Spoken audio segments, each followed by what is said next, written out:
If you struggle to create walking bass lines with your left hand while you're reading chord symbols, you're just overthinking things and making them harder than they need to be, which is understandable. But in this video, I'm going to show you a very simple technique that will solve this problem for you permanently and will never fail you. I'm Piano Man Steve, and I help busy piano players get the absolute most out of this instrument with the time that they have aimed at their very favorite songs. So let's get started. Walking bass lines, we all love them. They are the backbone of jazz standards, of like 50s rhythm and blues, and just all kinds of. Some songs have them for sections of the song, some of them the whole song is that way, but you're going to hear it in modern music going all the way back to about the 20s and 30s. So, what we need to do in order to master this is we need a simple system for major chords, we need a simple system for minor chords, and then we need a simple system for all of the other goofy chords. Now, I'm going to throw this out there right now. This is not the only thing that you can do with walking bass lines, all right? Because I can already see the comments from 20 or 30 professional piano players who are going to come in and go, dude, there's so much nuance you're leaving out. And I'm like, yeah, and you're a professional. You don't actually need my help. This is for people who don't have time to become a virtuoso. So let me get my teaching screen up here. So, yes, there are other things that you can do, but these can be your default that you can return to when you don't have any other ideas or when you're unsure, and they're always going to sound good. So with a major chord, here's what we're going to do. Your left hand is simply going to start on the root note of the chord, right? So let's say we're on a C chord, C major. It's going to play the notes of that C triad. So C, E, G. 1, 3, 5. 1, 2, 3, 4, 5, okay? And then that fourth beat is going to go to the major 6. C, E, G, A. 1, 2, 3, 4, 5, 6. Doesn't matter what chord it's on. It's going to go 1, 3, 5, 6 if it's a major chord. Okay? If it's a major chord and it's not on an odd bass note, so it's not one of those slash chords where it says like C over G or something like that. Okay? Then we need a system for the minor chord. The minor triad, let's go to an A minor chord. We have a slightly different system for this. We're going to play 1, 2, minor 3, 5. Okay, so 1, 2, 3, 5. Major is 1, 3, 5, 6. Minor is 1, 2, 3, 5. So in the case of A major, it would be like A, B, C, E. Okay, does not matter what key you're in, just take that minor chord and play 1, 2, 3, 5. Okay? Then we have to have a default that we run to when we have a strange chord. So this could be a diminished chord, a suspended chord, an augmented chord, or a something with an odd bass line. Because your 1, 3, 5, 6, that's going to work fine on 9s and 7s and 13s and 11s. You don't have to have a different system for that. As long as the sophistication is just taking a C major triad and adding stuff to the top of it, that's fine. It's stuff that messes around with the triad. It's like with a diminished chord, you have a flatted third and a flatted fifth. Or in an augmented chord, you have a sharped 5. So it's a little harder to come up with a good sounding walking bass line for this, right? Or an augmented chord like this. That's a little tougher to do. And of course, it's very strange when you're running up against something like where they say, we're going to play an E in the bass, but we're going to play a C chord. It's a little harder to figure out, how do I put a walking bass line with that? So here's your hack, because those chords tend to pass very quickly. So all we're going to do is whatever the bass note, the root note for that chord is. So if it's a slash chord like C over G, then the bass note is G. If it's a C diminished, then even though you're playing a diminished chord up here, obviously the bass note is C. And you're just going to alternate between your pinky and your thumb on octaves. Because during that moment in the song, even though you're not walking around on a bunch of notes, you're keeping that change in pitch every beat. So there's a change in pitch between beat 1 and beat 2 and then beat 3 and beat 4, and it keeps the same rhythmic pattern going. Da da da da da da da da. So let me give you an example. Let's say that we were playing The Way You Look Tonight by by a lot of people, but let's say we're going to base it off of Frank Sinatra's version, okay? I'm going to do it in C. I think he actually did it in E flat, but I'm just going to demonstrate it here in the key of C. So it starts out C, someday A minor, then D minor, when I'm awfully low, G, and then it's like an E augmented chord. Okay, so we got kind of a goofy one here. When the world is cold, then an A7, D minor. I will feel a glow, G. Just thinking of you, C9, F. And the way you look, D minor, G, tonight. Okay? So what do we do? Let's just take a look at our... And with the right hand, we're just going to throw in some syncopation, some bop, bop, bop, bop. 1 and 1 and 2 and 3, 4. 1 and 2 and 3, 4. 1 and 2 and 3, 4. Someday, when I'm awfully low, when the world is cold, I will feel the glow just thinking of you and the way you look tonight. Now, another hack that we can use is if the chord changes in the middle of the measure, so you don't get a full 4 counts out of a particular chord. Maybe you only get 2 counts, like on that turnaround where we're going C, A minor, D minor, G, which is the old 6, 2, 5, 1 turnaround. Well, you can do the octave trick, the octave hack, even though it's major and minor chords, because that way you don't have to, you're not incomplete on your walking thought, because you don't have 4 counts to actually fill out that walking pattern. So it can just be and the way, and the way, and the way you look tonight.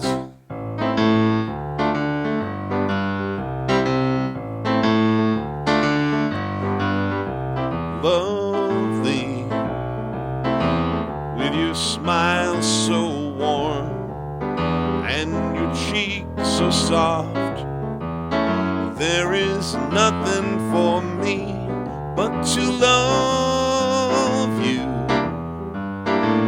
and the way you look tonight.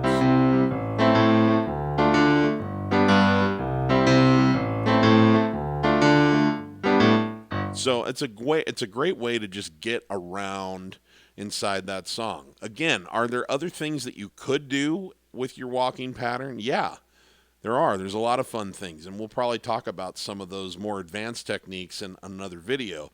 But a lot of people are just struggling completely to just, like, what do I do at all? Like, they don't know where to even begin with a walking pattern. And by using this as your guide, major pattern, 1, 3, 5, 6. Minor pattern, 1, 2, 3, 5. And then octave alternating between pinky and thumb on any strange chord with any strange bass line. All of a sudden, you have a blueprint that you can use on any song that deploys a walking bass line. So it could be Elvis Presley. It could be, bless my soul, what's wrong with me? Itching like a man on a fuzzy tree. All shook up. Another one that might even be a better example by Elvis would be, well, you know I can't be found sitting home all alone. If you can't come around, at least please telephone. Don't be cruel to a heart that's true, because it's just a C major chord, then an F major chord, then back to a C major chord, then a D minor chord, G major. That's true. So if you can just get that under your hands, and if you're comfortable, if you know, just all you need to know really are your basic triads, right? Because you can find the 2 on a minor chord no matter what chord it is, and you can find the 6 no matter what chord it is in a major chord. And of course, if you have a goofy chord, you can always find the root note and simply go back and forth with your pinky and thumb, and all of a sudden you have a nice, bouncy, walking bass line foundation to put everything over the top of. And here's a pro tip. So spend some time just on one chord and work out some hand independence on doing some syncopation with your right hand. You want to get good at landing on the offbeats from time to time. I'll show you what I mean. 1 and 2 and 3 and 4. 1 and 2 and 3 and 4.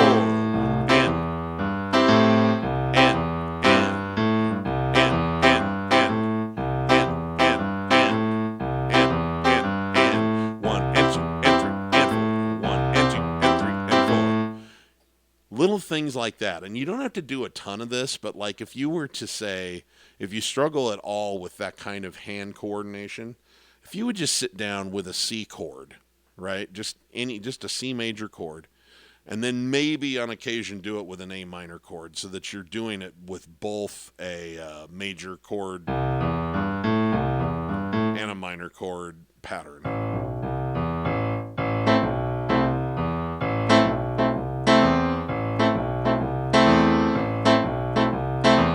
And just give yourself like 2 or 3 minutes of that, just when you pass by. And maybe try to do that at least once or twice a day, every day for a while.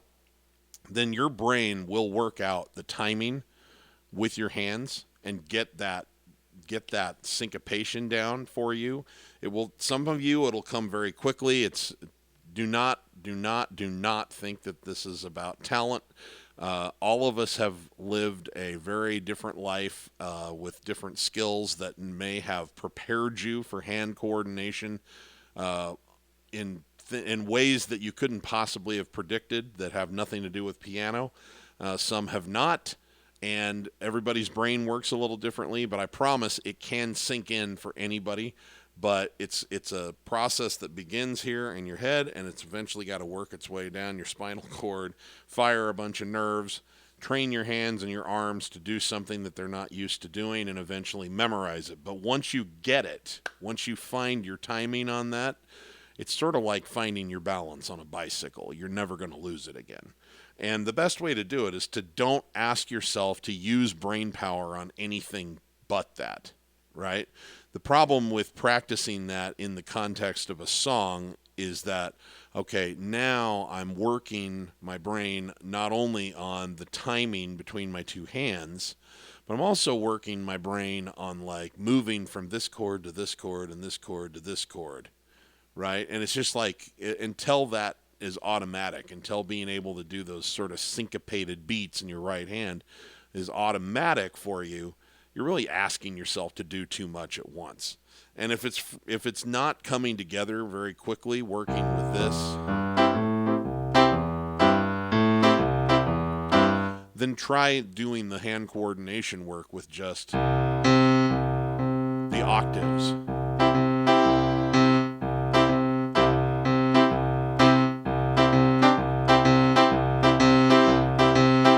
And try a few different patterns. Try 1 and 2 and 3 and 4. 1 and 2 and 3 and 4. So just the and of one, the and of two, the and of three. And this is in a swing orientation. One and two and three and four.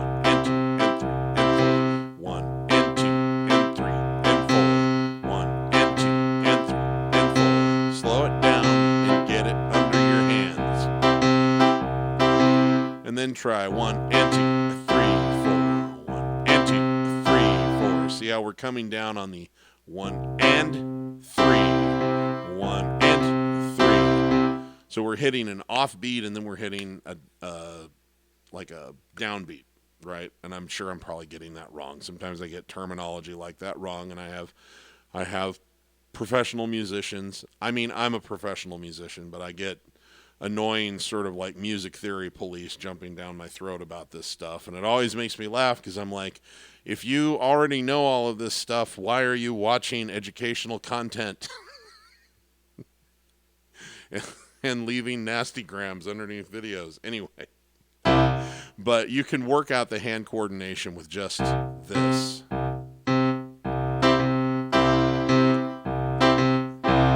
And what you're really trying to do is build the skill to land on a syncopated beat and then land on a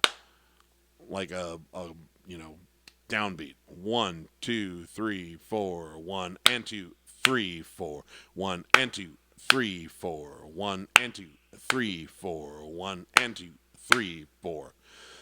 While you're keeping that going. And once that locks into place, you are gold.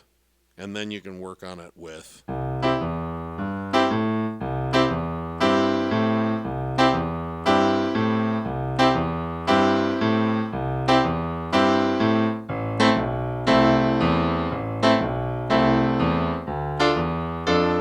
and you're going to be off to the races because this is very functional. Everything, as I said, obviously the 50s and the jazz standards era are loaded with this kind of stuff, but you can use this on just about any song that ever had any hint of a walking bass line. So, I mean, you go to 1979 with Queen on, let me see. Well, this thing I call love, well, I can't handle it, this thing I call love. Da da da da da da da da da da da, ain't ready. Crazy little thing called love. I didn't sing it very well, but the point is that it's the same technique you're going to use there. It's the same technique that you're going to use in a bunch of Michael Bublé songs. I mean, they're all over the place. So it's a really good skill to have under your fingers. It's a good system to have. And like I said, this is a default you can always return to. All right? So we will talk in other videos about other options that you can have to create more sophisticated walking bass lines. But you got to start somewhere. And this is a system. This will never, ever fail you. It will never fail you because you are covered for major chords, minor chords, and every other weird kind of thing that possibly comes along. So, all right. I will let that be enough for today. Please remember my personal mantra: if you're not having fun when you're making music, you're doing it wrong. And if you would like to know more about my tips and techniques and systems, please take a look at the link in the description to watch my free webinar for my piano courses, which are called the Piano Man Approach. And they are all, as I said, geared at busy people who, have a limited amount of time to practice, but they really want making music to be a part of their life. And they want to work on the songs that matter to them. They don't want to be stuck in the John Thompson book series for 6 years. And they want a more intuitive approach than reading the dots on the staff. So we don't use sheet music. It's a very intuitive approach, and I think that if you like this video, then you're likely to like a lot of what I teach, and you can learn all about it at that link. So thank you very much for tuning in, and I will see you on the next one, folks.